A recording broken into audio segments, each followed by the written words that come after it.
Mamma mia! Salut les amis et bienvenue à la vidéo numéro 2 de ma nouvelle série de vidéos consacrée aux questions-réponses. Alors n'hésitez surtout pas, si vous avez également des questions, de les poster en commentaire ou de me les envoyer par message privé. Je ferai tout pour y répondre.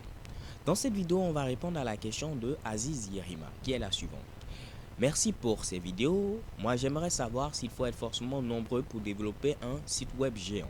Parce que j'entends souvent parler de groupes de programmeurs. Et pour les gros sites web, peut-on utiliser MySQL ou Oracle?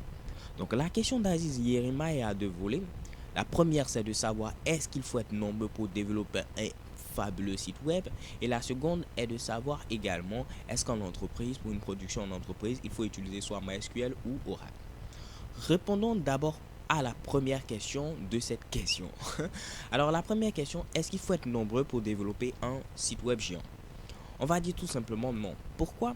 Parce que lorsqu'on met en place un site web, bien vrai qu'il y a, disons, toute une équipe normalement qui est dans cette chaîne de construction du site web, à savoir l'intégrateur, le designer, le codeur, ainsi de suite, il y a certaines personnes qui, disons, en elles-mêmes ont déjà toutes ces capacités. C'est-à-dire une personne peut être à la fois intégrateur, designer, codeur plutôt, ainsi de suite. Donc si vous êtes une personne qui a toutes ces qualités, vous pouvez être à même de pouvoir développer votre propre site web et un site web assez géant. Ok? Également, vu d'un autre angle, si on parle de site web géant, on peut parler peut-être de site web qui va faire le buzz. Ok? Donc, si on veut développer un site web qui va faire le buzz, il existe également ici d'autres outils qui nous permettent de faire rapidement des sites web tout en étant également jolis. Ok?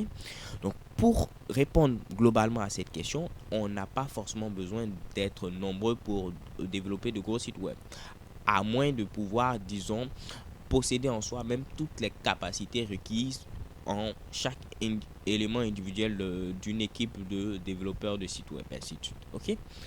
La seconde partie de la question, c'est la suivante.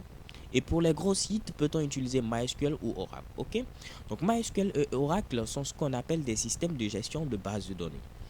Donc MySQL d'abord, à la différence de Oracle, est un logiciel open source, c'est-à-dire que ce produit n'est pas, disons, payant.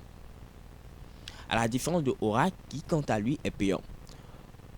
Ce qui va sans dire que Oracle dispose de certaines fonctionnalités dont ne dispose surtout pas MySQL.